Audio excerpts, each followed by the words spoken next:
오늘 수요 예배에 주신 하나님 말씀 요한계시록 10장 1절에서 11절 말씀까지 우리 한 절씩 교독하도록 하시겠습니다.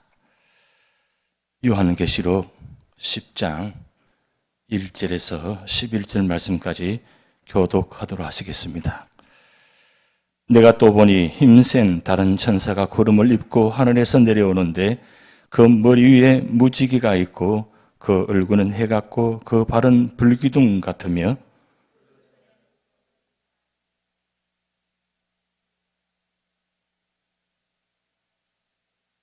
사자가 부르짖는 것 같이 큰 소리로 외치니 그가 외칠 때에 7 우레가 그 소리를 내어 말하더라.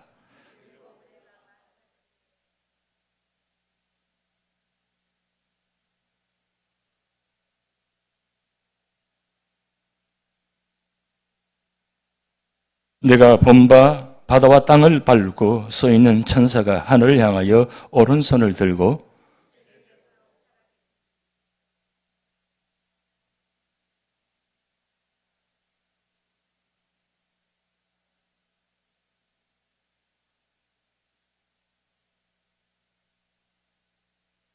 일곱째 천사가 소리 내는 날 그의 나팔 소리를 불려고 할 때에 하나님이 그의 종 선지자들에게 전하신 복음과 같이 하나님의 그 비밀이 이루어지리라 하더라.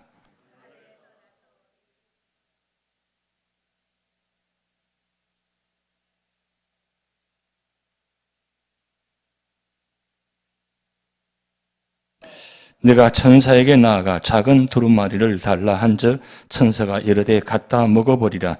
내 배에는 쓰나 내 입에는 꿀같이 달리라 하거늘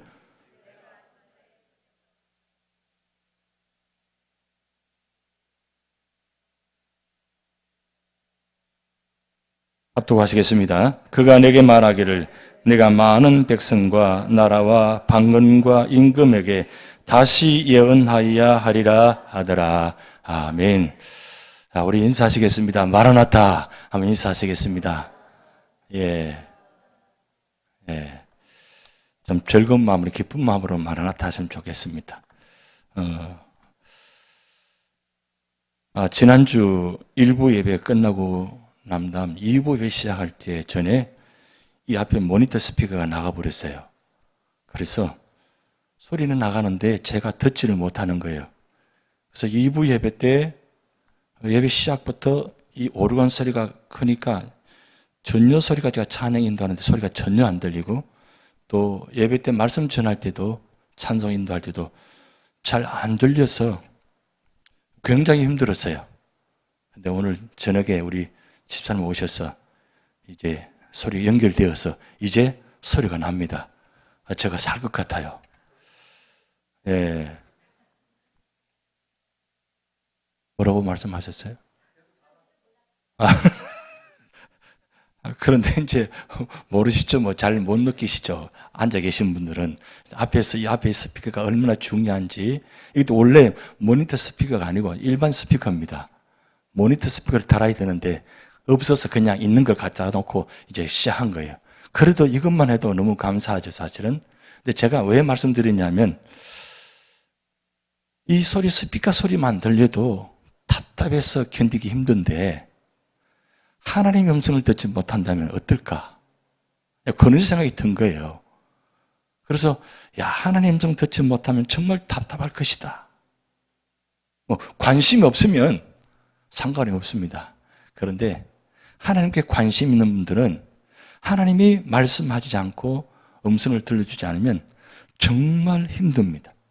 정말 힘들어요. 그런데 우리가 지금까지 살아오시면서 직접 하나님의 음성을 들어본 적이 있어요? 아무도 잘 없었을 거예요. 그냥 내 마음속에 성령의 울림으로 인해서 내 안에서 성령을 통해서 말씀하시고 때로는 성경 말씀이 기억나게 하시고 보여주시고 그래서 이게 하나님께서 나를 인도하시는구나, 응답하시구나 하고 느끼잖아요. 그런데 왜 그러면 하나님께서 음성을 들려주지 않았을까요?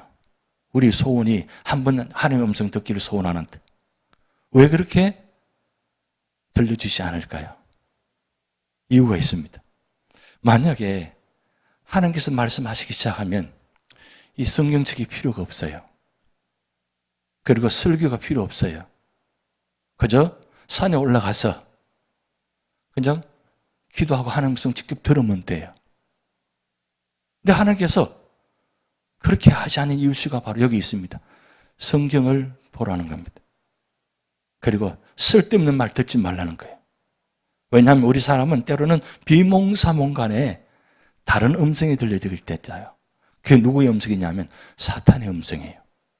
하나님 음성 같은데 때로는 사탄이 우리에게 음성 들려질 때가 있단 말입니다.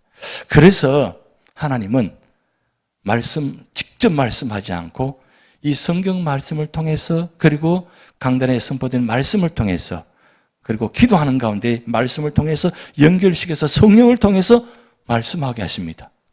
그래서 우리는 성경을 날마다 묵상하고 성경을 보아야 되고 상고하는 이유가 바로 여기 있습니다. 여러분, 그래서 하나님의 음성을 듣기를 원하신다면 방법 한 가지, 말씀 보시면 돼요. 말씀 보시면 하나님께서 이 말씀을 통해서 말씀하십니다. 왜냐하면 하나님은 4,000년, 5,000년 전에 그 하나님이 오늘 여전히 동일한 하나님이세요. 그 하나님이 이 말씀을 기록하게 하시고 그리고 그 하나님이 이 말씀을 통해서 직접 말씀합니다. 그래서 말씀을 통해서 말씀하신다는 거 생각하시면 예배 드릴 때마다 하나님께서 강단을 통해서 그리고 성경 말씀을 통해서 지금도 말씀하고 계십니다. 그걸 하나님 말씀으로 아멘 하는 게 중요합니다. 그렇지 않으면 하나님의 음성을 듣지 못합니다. 근데 중요한 건 우리 삶의 자리에 이 특별히 요한계시록은 우리에게 마지막 앞으로 이루어질 말씀이잖아요. 우리 가장 궁극적인 소망이고 가장 희망적인 말씀인데 우리가 그 말씀, 이 특별히 요한계시록 말씀을 우리가 날마다 상고하면서 바라보시면서 주님 오심을 기다리면서 살아갈 때 하나님은 반드시 천국으로 인도해 주신 사실을 여러분 믿으시기 바랍니다. 프랑스 철학자이면서 사상가이면서 수필가인 몽테뉴라는 분이 있습니다. 많이 들으셨을 거예요. 좀 문학에 책에 관심 있는 분들은 이 몽테뉴가 어떤 분인지 잘 아실 겁니다. 근데 이 몽테뉴가 이런 말을 했어요. 모든 날들이 죽음을 향한 여행이다. 그리고 마지막 날에 그곳에 도착할 것이다. 그러면서 이 몽테뉴가 수상록을 썼는데 그 수상록에 어떻게 그러면 살 것인가? 어떻게 살 것인가? 모든 날들이 죽음을 향해서 지금 가고 있는데 그러면 어떻게 살아야 그곳에 갈 것인가? 어떻게 살면서 갈 것인가? 그것을 이 몽테뉴 수상록에다가 책에다가 이렇게 기록해 놓았어요. 늙음과 죽음을 받아들이고 이 순간을 온전히 즐겨라. 늙고 죽는 건 당연한 일이라는 거죠. 누가 거부한다고 우리가 가지 않을 수 있나요? 시간이 지나면 점점 가게 되어 있다는 거죠. 결국 사람은 태어나면서 죽기 시작한다 그러잖아요.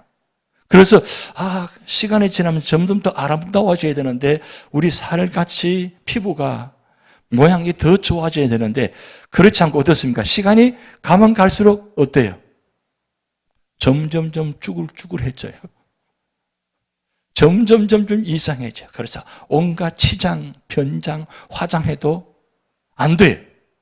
그래서 그것을 하지 않기 위해서, 그것이 되지 않기 위해서 온갖 방법으로 하잖아요. 그런다고 해서 여러분 될까요? 여러분 마이클 잭슨 아시죠? 마이클 잭슨 그의 평생에 자기 흑인이 태어난 것을 저주했습니다. 그래서 그가 어떤 수술을 했습니까? 하얀 얼굴을 바꿔놨어요. 하얀 얼굴을 바꿔놨어요. 그게 과연 행복할까요? 그분 얼굴에서 하얀 얼굴을 바꿨다 해서 그 사람이 행복했을까요? 마지막 행복하게 죽지 않았습니다. 약물로 인해서 견디지 못하니까 모든 걸 받아들이지 못하니까 결국 약을 먹다가 약을 통해서 결국 마지막 비참하게 죽었습니다. 그렇게 돈 많고 그렇게 편안한 생활을 하시는 그가 마지막으로 그렇게 비참하게 끝난다는 거죠. 피부가 희면 어떻고 검으면 어떻고 누르면 어때요? 다 내게 주신 축복인데 그걸 축복으로 축복을 받아들이지 않고 결국 평생 동안 그렇게 사는 게 불행하잖아요. 나는 절대 늙지 않는다고. 나는 절대 죽지 않는다고. 그럼 말할 수 있나요? 결국 시간이 가면 점점 늙게 돼 있고 죽게 됐다는 거죠. 그런데 그렇게 늙어 그렇게 죽어가는 것이 아니라 힘없이 의미 없이 그렇게 살다가 죽어가는 것이 아니라 기왕에 이 땅에 태어나서 축복된 인생으로 살아야 되잖아요. 그럼 어떻게 해야 돼요? 이 순간 즐기라는 거죠. 기쁨으로 살아가는 거예요. 감사하며 살아가는 거죠. 근데 성경은 어떻게 살 것인가? 성경은 어떻게 살 것인가? 어떻게 사는 것이 행복한 것인가? 항상 기뻐하라. 쉬지 말고 기도하라. 범사에 감사하라. 이렇게 사는 사람이 행복한 사람이에요. 오늘 여러분 이 밤에 나오신 여러분들이 행복한 분들입니다. 그러자 가슴에 손을 얹고 나는 행복한 사람이다 한번 해보세요. 표정이 보니까 나는 불행한 사람이다. 그렇게 틀려요. 나는 행복한 사람. 왜 내가 행복한 사람이에요? 하나님이 축복하셨으니까. 그리고 나는 읽고 그냥 죽는 게 아니에요. 나는 이미 어디를 준비해 놓으셨어요? 천국을 준비해 놓으셨어요. 그럼 우리는 갈 곳이 있단 말이에요. 그러니까 얼마나 의미가 있고 하루하루 삶이 행복하잖아요. 주님 부르시면 기쁜 마음으로 갈 수 있는 것이 우리에게 축복이잖아요. 그래서 우리가 어떻게 살 것인가? 파랑스 이 철학자 몽테뉴가 그냥 이 순간을 즐겨라. 이 세상적인 이야기죠. 그런데 우리 믿음의 사람은 어떻게 살아야 돼요? 날마다 말씀과 함께 살아야 돼요. 말씀과 함께. 그래서 성경의 영광이라는 시가 있어요. 성경의 영광. 이런 내용이에요. 아주 짧은 내용인데 이렇게 내용입니다. 성경의 교훈은 거룩하다. 그리고 성경의 교훈은 구속력이 있다. 성경의 역사는 참되다. 성경의 결정은 변치 않는다. 성경의 목적은 하나님의 영광이다. 그리스도는 성경의 가장 중대한 목적이다. 그리고 두 번째 장면에 보면 우리 같이 읽습니다. 현명하게 되기 위하여 성경을 읽어라. 안전하게 되기 위하여 성경을 읽어라. 거룩하게 되기 위하여 성경을 읽어라. 성경의 영광. 왜 우리가 성경을 읽어야 되느냐? 우리는 현명하게 살아야 돼요. 그리고 안전하게 살아야 돼요. 그리고 우리 마침은 거룩하게 살아야 돼요. 왜 우리가 거룩하게 되느냐? 우리는 어디 가야 될 사람들이에요? 천국 가야 될 사람이에요.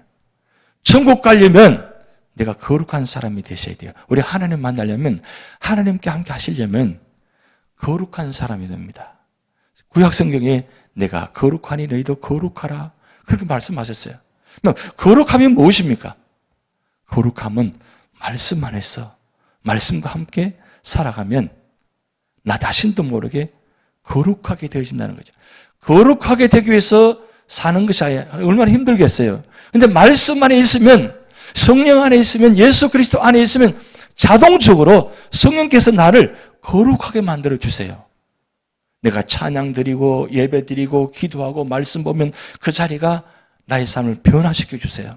변화시켜 주셔서 내가 거룩한 사람으로 바꿔주세요. 그렇게 살다가 주님 부르시면 그 모습 그대로 가면 그대로 환영이 되어지죠. 근데 마지막 주님께서 오실 때는 우리를 어떻게 하세요? 완전히 예수님처럼 바꿔주세요. 신령한 몸으로. 그것이 바로 우리 믿음의 사람의 축복입니다. 그래서 요한계시록 1장 3절 우리 다시 한번 합독합니다. 시작.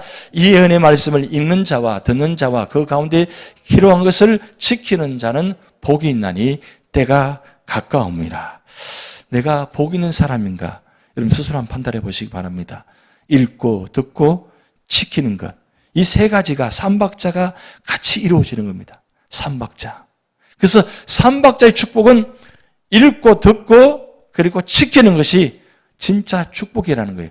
결국은 우리 삶의 자리에 언제나 말씀과 함께 사는 자리가 바로 축복의 자리라는 겁니다. 그래서 오늘 이 시간, 예배드리는 이 시간이 우리는 축복의 시간입니다. 그래서 이 축복의 시간이 많으면 많을수록 우리가 거룩하게 되어지는 겁니다. 일주일 동안 아무 관계없이 살다가 주일 예배드리는 모습과 매일매일 예배드리며 하나님과 동행하는 사람, 주일 맞이하는 모습 완전히 다릅니다. 태도가 달라요. 모습이 달라요. 왜요? 매일매일 말씀과 함께 주님과 함께 살아가잖아요. 그래서 복 있는 사람은 여호와를 즐거워하여 주야로 묵상하는 자로다. 아니 시편에다가 1장 1편에다 딱 그렇게 못을 박아놨잖아요. 복 있는 사람은 어떤 사람인가? 여호와 율법을 그냥 읽는 게 아니라 즐거워하며 그러면 주야로 묵상하는 자. 그 사람이 바로 읽고 듣고 지키는 자라는 거죠. 우리가 이 말씀 꼭 기억했으면 좋겠습니다. 마태복음 24장 21절 요한계시록을 대표적으로 하는 말씀입니다. 이는 그때 큰 환란이 있겠습니다. 창세로부터 지금까지 이런 환란이 없었고 후에도 없으리라. 결국은 요한계시록에 나타난 이 말씀은 이미 예수님께서 마태복음 24장을 통해서 앞으로 어떤 일이 이루어질 것인가를 말씀하셨다는 사실이에요. 그렇기 때문에 마태복음은 신약의 출발이잖아요. 마태복음 신약의 출발인데 예수님께서 오셔서 마지막을 이미 시작하시면서 말씀하셨다는 거예요. 그럼 왜 그렇게 하면 미리 말씀하셨냐? 준비하라는 거예요. 준비하는 성도만이 이 혼인 예식의 재림의 순간에 참여할 수 있다는 거예요. 그렇기 때문에 우리가 그 재림을 준비하는 신앙은 뭐냐? 시간마다 예배드리고 기도하고 말씀 자리에 있는 것이 바로 주님의 준비는 재림을 예비하는 자리입니다.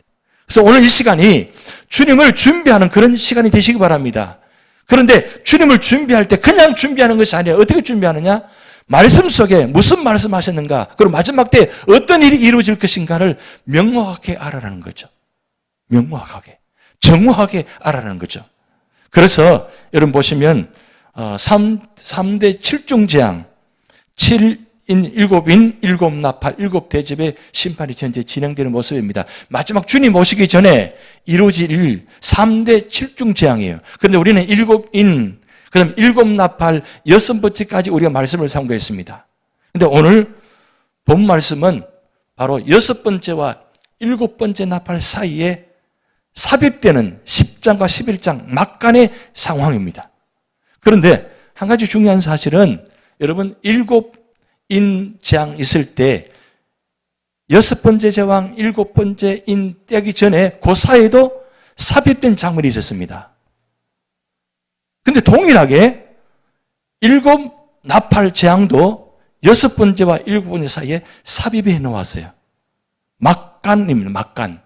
인틀루드라는 막간입니다. 근데 왜 그러면 이 재앙을 그냥 빨리 진행하지 이렇게 막간 재앙을 내리다가 잠깐 멈칫, 두 번째도 멈칫 하느냐? 왜 그렇게 하실까요? 이런 재앙을 통해서 회개하도록. 하나님께서 심판하시면서도 늘 보면 은혜가 있습니다. 기회가 있다는 뜻이죠. 어떻게 보면 우리가 예배드리는 이 시간이 말씀 보는 시간이 주님께로 돌아오는 시간입니다. 기회의 시간이에요. 그래서 어떻게 보면 내가 말씀 보는 그 시간이 힘들고 어려도 말씀 보는 그 시간에 예배드리는 그 시간이 어떻게 보면 하나님께 축복을 받는 기회의 시간이라는 거죠. 그렇기 때문에 이 시간이 참 중요하다는 겁니다. 이 시간은 왜냐하면 다시는 돌아오지 않는 시간이기 때문에 그래서 우리의 삶의 자리에 한순간 한순간이 굉장히 소중합니다. 오늘 이 예배 시간 8월 7일 이날은 다시는 돌아오지 않는 시간입니다. 돌아올 수 없어요. 이제 오늘 이 시간이 마지막 시간입니다. 이 수요 예배 마지막 시간이에요. 그렇다면 늘 시간마다 그런 마음으로 살아가면 벌써 삶의 자세가 다르다는 거죠. 삶의 태도가 다르다는 거죠. 특별히 우리 요한계시록 우리 말씀을 상고하고 있는데 이 요한계시록 말씀을 상고할 때 우리 마음의 자세가 어때요? 보통 창세기부터 유다서까지 말씀 있는 것과 요한계시록 있는 건 분명히 차이점이 있죠. 여러분 표정 보니까 창세기 보는 것이나 요한계시록 보는 거랑 똑같은 것 같아요. 보니까 참 중요합니다. 그런데 요한계시록은 우리가 다시 한번 옷깃을 내밀고 다시 한번 보셔야 돼요. 왜냐하면 이게 앞으로 이루어질 일이기 때문입니다. 너무나 소중한 말씀, 나를 구원해 주신 말씀이라는 거예요. 그렇기 때문에 기왕이면 내 당대에 이런 일이 없이 그냥 주님 부르시면 얼마나 감사하겠어요. 근데 혹여 내 당대에 살아있을 때에 주님께서 오심으로 인해서 이런 재앙들이 있게 되면 어떻게 될 것인가? 아무도 몰라요. 그러니까 이게 얼마나 중요한 말씀이에요. 그러니까 적어도 환난과 고난과 역경이 다가오면 내가 미리 알고 준비하는 것과 그저 준비 없이 그냥 당하는 것 분명히 차이점이 있습니다. 근데 중요한 사실은 우리 앞에 이런 놀라운 일들이 있을 것이라는 거예요. 그러면 있을 것이면 우리는 어떻게 해야 돼요? 이 말씀을 묵상하며 준비하셔야 돼요. 그래서 이 일곱 나팔 심판을 통해서 특징 세 가지를 우리가 계속 말씀 삼고하겠습니다.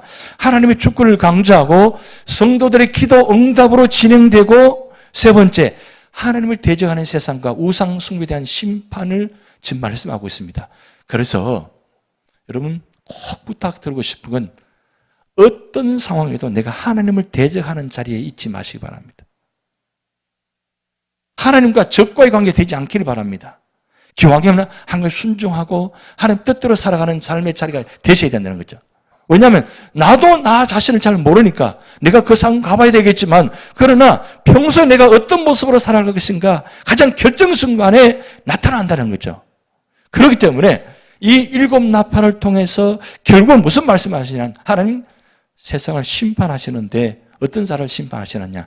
대적하는 자, 악한 자들을 심판하신다는 거예요. 근데 한 가지 감사한 것은 이렇게 대적을 심판하는 자리에도 하나님은 구원하여 주신다는 거예요. 구원하여 주신다. 여러분 지난 시간에 일곱 나팔 재앙 첫 번째부터 여섯 번째까지 우리가 보았습니다. 내용들을 보면 3분의 1씩 3분의 1씩 우주 만물이 문제가 되어지는 모습 보았습니다. 그리고 여섯 번째 재앙은 어떻습니까? 3분의 1이 죽는 장면을 보았습니다. 근데 3분의 2 죽고 난 다음에 3분의 2가 남았어요. 그런데 바로 하나님께서 일곱 번째 재앙을 시작하지 않고 오늘 10장, 11장의 두 장을 통해서 막간을 성경을 딱 삽입시켜 놨어요. 그러면서 오늘 10장을 여러분 오늘 본 말씀 읽었습니다. 그러면 10장과 11장은 여섯 번째 나팔 재앙에서 일곱 번째 재앙으로 가기 전에 삽입된 부분을 말씀드렸습니다. 그럼 두 번째는 10장의 삽입은 11장의 내용을 미리 보여주고, 그리고 12장부터는 예언의 제2부가 시작되는데 바로 마지막 일곱 번째 나팔이 부는 재앙이 시작되는데, 이 일곱 번째 나팔 재앙이 시작되면 결국 마지막 일곱 번째 그 대접의 재앙이 동시에 같이 진행됩니다. 이건 지금까지 비교가 안 될 정도로 무시무시한 어마어마한 재앙이 시작된다는 거예요. 그리고 세 번째로는 10장과 11장 1절 14절까지의 삽입은 하나님의 비밀이 지체 없이 제7 나팔을 통해서 이루어질 것을 미리 보여준다는 거예요. 그래서 아니 그러면 바로 시작하지 왜 안 하냐? 미리 보여줌으로 통해서 앞으로 이루어질 이 나팔 재앙이, 마지막 재앙이 얼마나 무서운가를 미리 말씀하고 있는 거예요. 그래서 오늘 우리가 10장, 그 다음에 다음 주 11장 이 보는 시간이 우리에게는 어떻게 보면 기회의 시간이에요. 돌아오신 시간이에요. 내 신앙을 다시 한번 점검하는 시간이에요.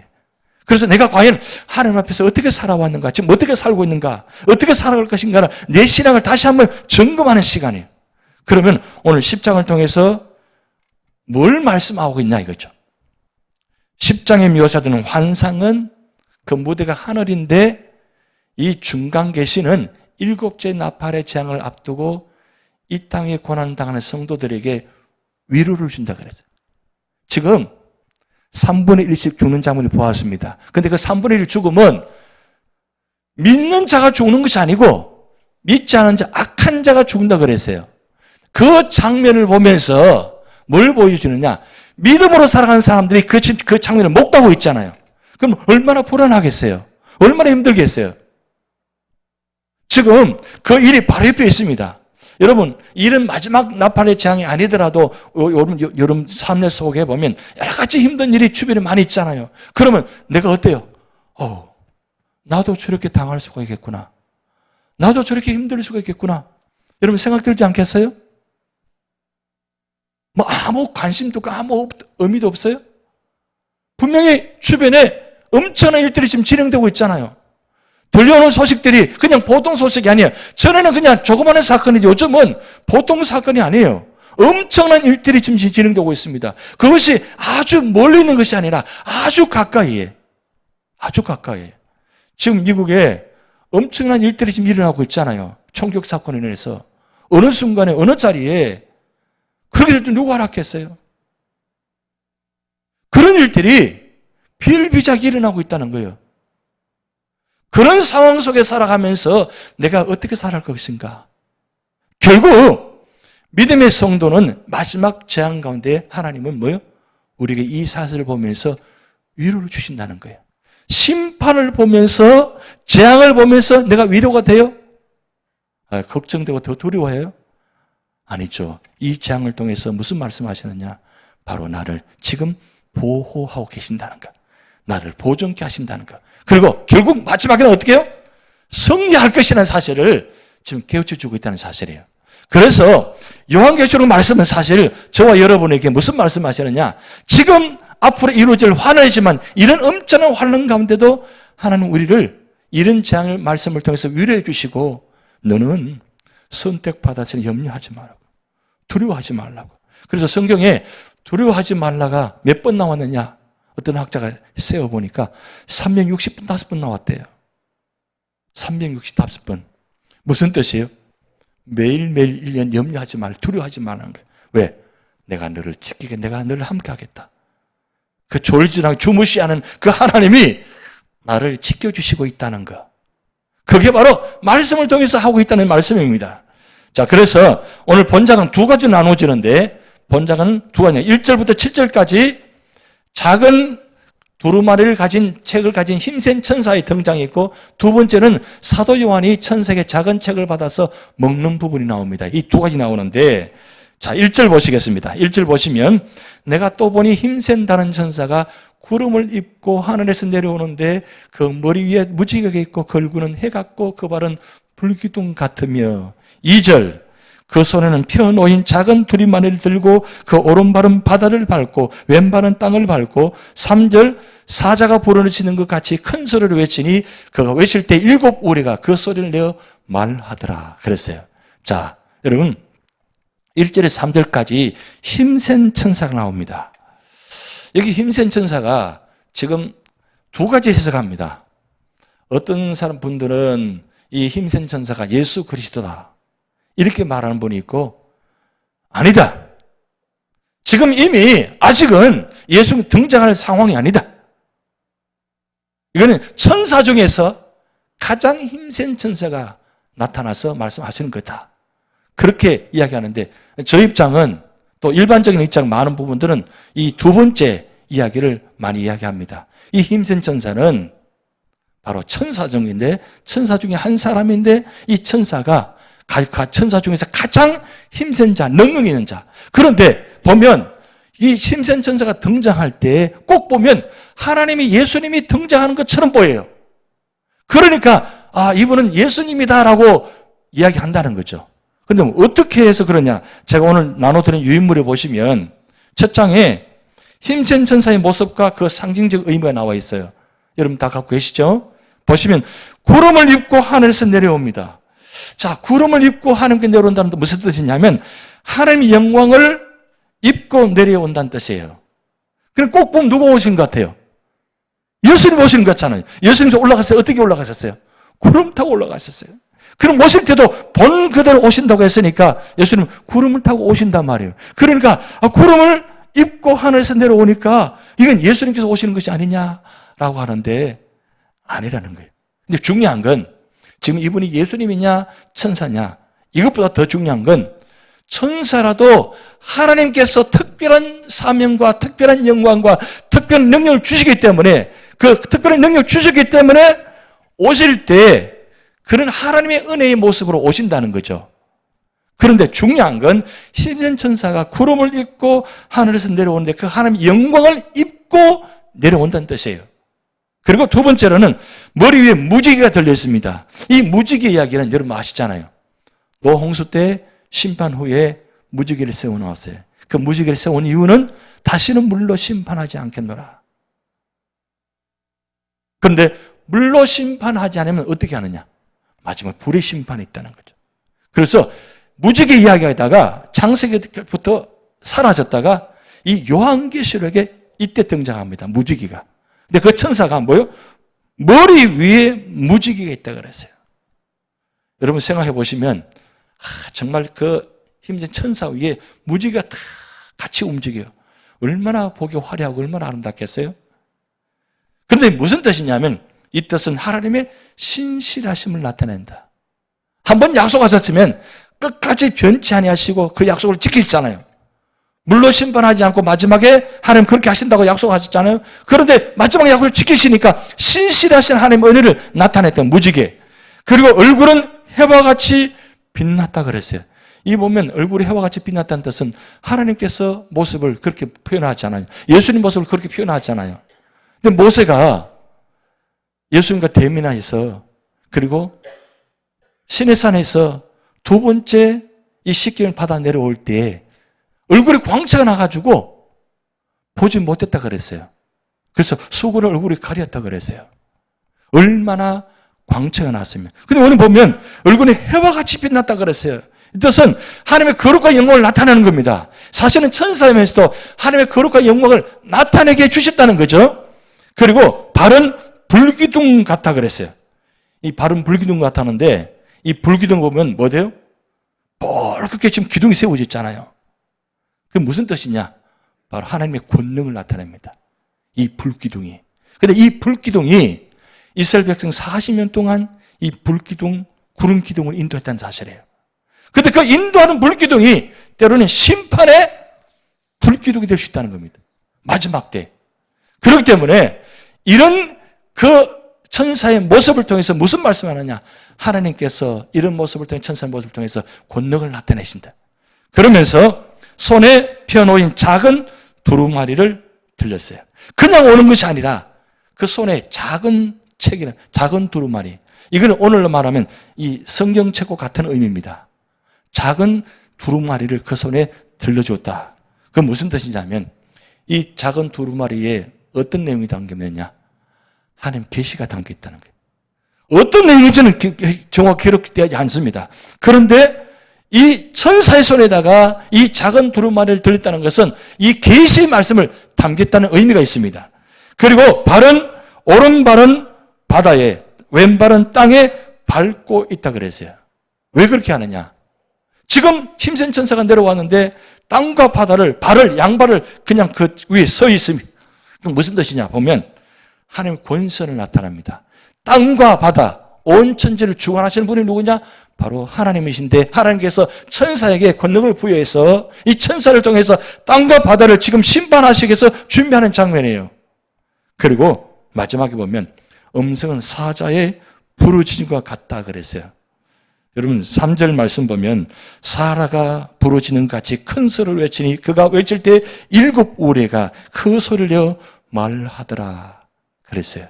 지금 그 소리를 부르짖는데 음성이 사자의 음성과 같이 소리가 드러내는데 그 사자 소리를 낼 때 7 우레가 소리 났다 그랬어요. 7 우레. 이건 어마어마한 소리입니다. 어마어마한 소리. 그러니까 이 힘센 천사가 소리를 내는데 그 말 소리가 얼마나 우렁차고 땅을 진동하고 그리고 우레 치는 것처럼 하나가 아니고 7개의 우레 소리가 들렸다는 거죠. 그리고 얼마나 어마어마한 소리예요. 여러분 하나님께서 이 소리를 만약에 지금 하신다면 여러분 어떻게 했어요? 정신을 잃어버릴 겁니다. 제가 조금 크게 소리 이야기하면 소리 너무 크다고 이야기하시거든요.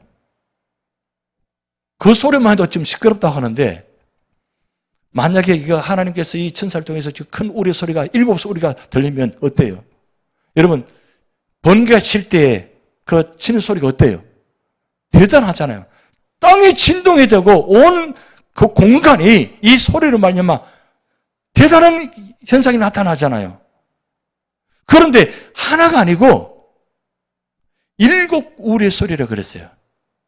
그리고 얼마나 어마어마한 소리인가라고 지금 볼 수 있습니다. 자, 그런데 오늘 4절 말씀 보면 이렇게 말씀드립니다. 일곱 우리가 말을 할 때 내가 기록하려고 하다가 곧 들으니, 이 말씀은 지금 사도 요한이 지금 일곱 말을 하는데 말하면서 듣는 순간 워낙 엄청난 소리지만 이 소리를 놀라운 사도 요한이 이 말을 뭐요?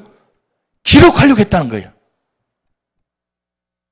이 천사가 하는 말소리를 그렇게 어마어마한 소리 가운데도 놀라서 기절할 정도인데 기절하지 않고 그 소리를 들으면서 어떻게 해요? 기록하려고 했어요. 그런데 기록하려고 했는데 보니 하늘의 소리가 나서 말하기를 일곱 우리가 말한 것을 임무하고 기록하지 말라 하더라. 하나님께서 사도 요한을 지금 이 소리를 기록하지 못하게 만듭니다. 그러면서 5절 말씀, 내가 본 바 바다와 땅을 밟고 서 있는 천사가 하늘을 향하여 오른손을 들고, 자, 오른손을 굉장히 높이 듭니다. 그리고 6절 말씀 우리 같이 읽어봅니다. 6절 말씀 시작. 세세토록 살아계신 이 곧 하늘과 그 가운데 있는 물건이며 땅과 그 가운데 있는 물건이며 바다와 그 가운데 있는 물건을 창조하신 이를 가리켜 맹사여 이르되 지체하지 아니하리니. 7절, 일곱째 천사가 그 소리내는 날 그 나팔을 불려고 할 때에 하나님이 그의 종 선지자들에게 전하신 복음과 같이 하나님의 그 비밀이 이루어지리라 하더라. 지금 6절 말씀을 통해서 무슨 말씀을 하면 지체하지 아니한다. 곧 일곱째 나팔이 시작된다. 재앙이 시작된 뜻이에요. 그런데 이 재앙의 역사 이야기가 7절 말씀 보면 하나님이 그의 종 선지자들에게 전하신 복음과 같이, 이 말씀은 이미 구약 성경을 통해서 신약을 통해서 이미 다 예언되었다는 거예요. 다 말씀하셨다는 거예요. 여러분 성경 말씀 보면 예언서, 구약에 예언서에 보면 앞으로 이루어질 일을 지금 말씀하셨잖아요. 근데 그 다니엘, 에스겔 말씀이 요한계시로 많이 연결되어 있습니다. 그리고 신약 성경 마태복음을 통해서 예수님은 24, 25장을 통해서 앞으로 이루어질 말씀하셨어요. 그리고 많은 선지자들이, 많은 주종들이 이미 복음을 전했다는 거예요. 근데 복음을 전했는데 그 복음 전한 내용들이 다 그냥 사라지는 것이 아니라 그 복음 전한 내용들이 그대로 다 이루어진다는 거예요. 그래서 여러분 구약 성경, 신약 성경 볼 때 이 말씀들은 이루어졌고 이루어지고 있고 이루어지실 것이다. 자, 그런 관점으로 보면 여러분 성경 그냥 볼 수가 없어요. 왜? 앞으로 이루어질 일이니까. 여러분 성경 볼 때 그렇게 보세요. 자, 고개를 드시고 저를 한번 봐주세요. 보면 성경을 볼 때 이 말씀은 이루어진 말씀이고 현재 이루어지고 있고 그리고 앞으로 이루어질 것이다라는 관점을 가지고 성경을 보셔야 돼요. 그냥 지식적인 말씀이다. 그냥 좋은 말씀이다. 그렇게 보시면 안 돼요. 물론 지식의 말씀이고 좋은 말씀입니다. 그런데 이 말씀은 심판과 구원의 말씀이라는 거예요. 그냥 지나가면 안 돼요. 그래서 한 절 한 절 우리가 너무 소중해요. 한 절을 붙들고 우리가 살아가야 되는 거지. 그만큼 중요한 말씀들이 있잖아요. 그렇기 때문에 여기 말씀 보면 하나님이 그의 종 선지자들에게 전하신 복음과 같이 하나님의 그 비밀이 뭐요? 이루어지리라. 이루어지리라. 그러니까 내가 붙들고 있는 이 말씀이 앞으로 이루어질 말씀이에요. 그러면 여러분 내가 잡고 있는 것이 금줄입니까? 썩은 동아줄이에요. 여러분 이서구가 많이 알잖아요. 하늘에서 내려왔는데 잡았는데 보니까 썩은 줄이에요. 그럼 어떻게 돼요? 떨어져 죽죠. 내가 붙들고 있는 이 말씀이 나를 위해서 준비한 말씀이고 그러나 이 말씀은 나를 통해서 이루어질 것이다. 이렇게 바라본다면 그냥 바라볼 수 있나요? 그 말씀을 씹고 묵상하고 그 말씀대로 살아갈 노력할 거 아닙니까? 요한계시록에다가 이 말씀을 지금 이루어지리라 그랬어요. 여러분 그래서 우리가 붙들고 있는 이 말씀은 앞으로 이루어질 말씀입니다. 그런데 누가 이루신다고요? 하나님이 이루신다는 거예요. 자, 그러면서 이제 두 번째 장면입니다. 사도 요한이 작은 두루마기를 먹는 환상이 나오는데 이 8절부터 11절까지. 근데 이 말씀이 여러분 놀라운 것은 에스겔서 2장 8절에서 3장 3절까지 이미 뭐요? 말씀하신 내용이에요. 자, 시간 관계에서 여러분 찾으려면 한참 찾아야 되니까 앞에 다 올려놨습니다. 보시면서 보여요? 자, 봅니다.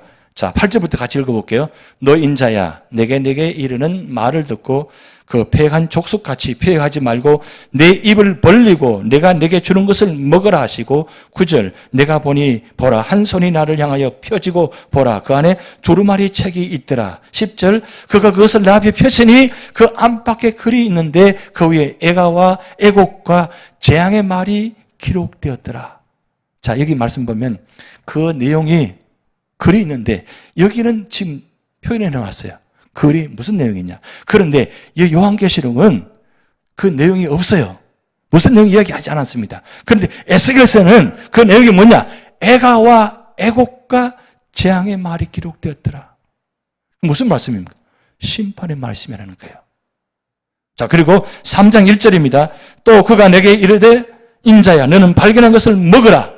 너는 이 두루마리를 먹고 가서 이스라엘 족속에 말하라 하시기로 2절 내가 입을 벌리니 그가 두루마리를 내게 먹이시며 3절 같이 있습니다. 내게 이르시되 인자야 내가 내게 주는 이 두루마리를 내 배에 넣으며 내 창자에 채우라 하시기에 내가 먹으니 그것이 내 입에서 달기가 꿀 같더라. 달기가 꿀 같더라. 저는 이 말씀 보면서 무슨 생각 들었냐면 북한에 제가 언제 한 말씀 드렸습니다. 북한의 지하교회 성도들이 성경책이 발각되면 바로 사형이니까 한 장을 돌아가면서 읽다가 마지막 순서 되는 사람은 읽고 난 다음에 그걸 입속에다 넣어서 삼켰다 그랬어요. 흔적을 없애는 거예요. 근데 왜 그렇게 했을까? 라고 궁금했잖아요. 바로 여기 이 말씀이에요. 북한에 있는 성도들이, 지하교회 성도들이 이 에스겔서 말씀, 요한계시록 말씀을 보고 그대로 말씀대로 한 거야. 그런데 여러분 그분들이 그 말씀이 얼마나 달겠어요. 그 한 절 한 절 읽는 것이 얼마나 달겠어요. 혹시나 말씀 읽는 순간 누가 들어오지 않을까 그렇게 염려하면서 호롱불 다 켜놓고 서로 머리를 맞대놓고 한 절 한 절 읽으면서 그것도 소리내어 읽지도 못하고 눈으로 읽으면서 그렇게 마지막 순간에 그 말씀 읽은 사람이 그걸 입속에 삼킬 때에 여러분 집에 가서 한번 해보실래요? 힘드실 겁니다. 성경에 찢어야 되니까. 그렇게 믿음을 지키고 있다는 사실입니다. 그런데 오늘 여러분 본 말씀 8절부터 한번 봅니다. 본 말씀은 어떻게 이 에스겔 말씀과 연결시키는지 하늘에서 나서 내게 들리던 음성이 또 내게 말하여 이르되 내가 가서 바다와 땅을 밟고 서있는 천사의 손에 펴놓은 두루마리를 가지라 하기로 9절 내가 천사에 나가 작은 두루마리를 달라 한즉 천사가 이르되 갖다 먹어버리라 내 배에는 쓰나 내 입에는 꿀같이 달리라 하거늘 10절 내가 천사의 손에서 작은 두루마리를 갖다 먹어보니 내 입에는 꿀같이 다나 먹은 후에는 내 입에서는 쓰게 되더라. 무슨 의미일까요? 여러분 생종이를 먹으면 뱃속이 편안할 것 같아요? 힘들지 않겠어요? 배가 문제가 되지 않겠어요? 종이를 삼켰으니까 두루마리를 삼켰으니까 쓰게 될 거라. 여러분 그렇게 생각하지 않겠습니까? 근데 왜 그러면 입에 들어갈 때는 달았는데 왜 배에는 쓰느냐? 이 뜻은 상징적인 표현입니다. 내가 말씀을 읽고 말씀을 묵상할 땐 참 좋아요. 그런데 이 말씀을 지키는 것이 너무너무 힘들다는 거예요. 쓰다는 말은 말씀을 지키는 것이 힘들다는 그 뜻으로 지금 표현해 놓은 겁니다. 쓰다, 힘들다는 거예요. 말씀을 지키는 것이 그만큼 힘들다는 표현이에요. 그럼에도 지금 말씀을 먹으라 그랬어요. 아예 받아서 두루마리를 먹어버리라 그랬어요. 그럼 먹는 것이 얼마나 힘들었겠어요. 그런데 먹는 순간에 그걸 작은 두루마리 이걸 입에 넣는다고 한번 생각해 보시기 바랍니다. 이게 하나의 상징적인 표현입니다. 이 책을 지금 두루마리를 입속에 넣어보세요. 넣어갈 수 있겠어요? 그런데 천사가 손에서 작은 돌을 갖다 먹어버리니 어떻게 해요? 그런데 힘들 줄 아는데 이 말씀이 두루마리가 얼마나 맛있는지 달라 그랬잖아요. 근데 이 말씀이 여러분 예레미야 15장 16절 말씀에도 이런 표현이 나와 있어요. 만군의 하나님 여호와여 너는 주의 이름으로 일컫는 받는 자라. 내가 주의 말씀을 얻어 먹어사오니 주의 말씀은 내게 기쁨과 내 마음의 즐거움이오나. 여러분 우리는 먹지는 못해도 읽을 때 그렇게 참 꿀보다 더 달다는 그런 시간이 있어야 됩니다. 여러분 지금까지 성경 읽으시면서 참 이 말씀 참 달다, 참 좋다 그렇게 느껴보신 적 있나요? 여러분 표정이 뭐 처음 듣는 표정처럼 이렇게 저를 보시는데 참 쉽진 않겠죠, 그죠? 참 그랬으면 좋겠습니다. 먹을 때마다 먹는 것처럼 말이요. 그렇게 참 달았으면 좋겠어요. 그래서 달아서 내가 먹을 때만이라도 좀 달았으면 좋겠어. 지킬 때 쓰더라도 내 배 쓰더라도 그래서 먹을 때만큼이라도 달았으면 좋겠어요. 그래야 그 먹을 맛이 있잖아요. 사람이 먹는 기쁨 없으면 무슨 기쁨으로 살아가느냐. 적어도 우리가 살아가면서 말씀 먹는 기쁨이 있어야 되잖아요. 그런데 내가 일단 먹어야 내가 건강해져요. 근데 왜 먹으라 했느냐? 그건 이유가 있습니다. 오늘 여러분 유인물에 보시면 작은 두루마리를 먹은 요한이 전하는 영적인 교훈 5가지 나와 있어요. 5가지. 왜 이 두루마리를 먹어야 되느냐? 첫 번째, 말씀은 성도의 영적인 양식이기 때문에. 여러분 예수님께서 사탄의 시험을 통해서 제일 먼저 무슨 말씀을 신명기 말씀을 들어서 말씀하셨어요? 사람은 떡으로만 살 것이 아니요 하나님 말씀으로 산다는 것. 여러분 이 말씀은 영적인 양식입니다. 이 영혼의 양식이에요. 그리고 두 번째는 말씀을 가감 없이 다 받아들이라는 거예요. 선별적으로 받아들이지 말고 이 말씀 내 축복 말씀 받아들이고 이건 뭔가 불편한 말씀이니까 받아들이지 않은 것이 아니라 어느 말씀이든지 성경의 말씀은 다 우리에게는 축복이 되는 말씀이니까 가감 없이 다 받아들이라. 그게 건강한 신앙인입니다. 예배 드릴 때 말씀 드릴 때도 건강한 신앙은 무슨 말씀이든지 다 받아들입니다. 다 받아들여서 그 말씀을 하나님께 내게 주신 말씀이라고 생각하고 믿고 받아들이고 그 말씀 쉽게 하는 그게 축복이 되는 거예요. 선별적으로 받지 마시기 바랍니다. 다 받으셔야 돼요. 왜? 그게 하나님의 말씀이기 때문에. 그리고 세 번째는 말씀을 충분히 소화할 수 있어야 된다 그랬어요. 그런데 소화한다는 것은 내가 하기 힘들잖아요. 말씀이 힘든 말씀들이 많아요. 그런데 그 말씀을 먹었는데 배에서 소화가 안 돼. 불편해. 밤새 잠을 못 자. 그럼 어떻게 돼요? 약을 먹어야지. 소화해제를 먹어야죠. 그런데 말씀이 우리 속에 들어가면 성령께서 우리 속에서 역사하셔가지고 소화제 먹지 않아도 성령께서 우리 마음속에 들어오셔서 소화가 잘 되게 만드시는 거예요. 다 해석하게 만드시는 거예요. 다 은혜로 받아들이게 하시는 거예요. 그리고 네 번째, 말씀을 통해서 세상을 돌아보아야 한다고 그랬어요. 말씀을 통해서 세상을 돌아보게. 근데 말씀 보기 전에는 세상을 판단하지 못했어요. 그래서 여러분, 세상을 가지고 말씀을 판단하지 마시고 말씀을 가지고 세상을 판단하시기 바랍니다. 그럴 때 정확한 판단이 나온 겁니다. 이걸 우리가 하지 못하기 때문에 해석이 안 돼요. 그런데 말씀을 가지고 세상을 해석하면 답이 나와요. 지금 세상에서 모든 문제들이 왜 문제가 나오느냐? 말씀대로 하지 않기 때문에. 말씀대로 하면 문제가 될 게 하나도 없어요. 근데 말씀대로 하지 않으니까 교회나 세상은 다 문제가 되어지는 거예요. 그리고 마지막, 말씀을 널리 전하라 그랬어요. 여러분 11절 말씀 보면 이렇게 말씀 나옵니다. 그가 내게 말하기를 내가 많은 백성과 나라와 방언과 임금에게 다시 예언하여야 하리라. 다시 예언하여야 하리라. 여러분, 이 말씀을 전하라는 거죠. 우리가 받은 말씀을 전하라는 거예요. 왜? 이는 심판의 말씀이고 구원의 말씀이기 때문에. 다시 말씀드립니다. 요한계시록 10장, 6번째 나팔과 7번째 나팔 사이에 10장과 11장을 통해서 이 심센천사를 보여주고 그리고 작은 두루마리 먹는 장면을 보여주신 이유는 성도는 말씀을 먹고 살아야 마지막 승리한다. 자, 같이 한번 해볼까요? 성도는 말씀을 먹고 살아야 승리한다. 다시 한번 시작. 성도는 말씀을 먹고 살아야 승리한다. 결국 승리는 말씀을 통해서 승리하게 하십니다. 우리 찬양하시겠습니다. 주님 다시 오실 때까지 나는 이 길을 가리라. 우리 찬양하시겠습니다.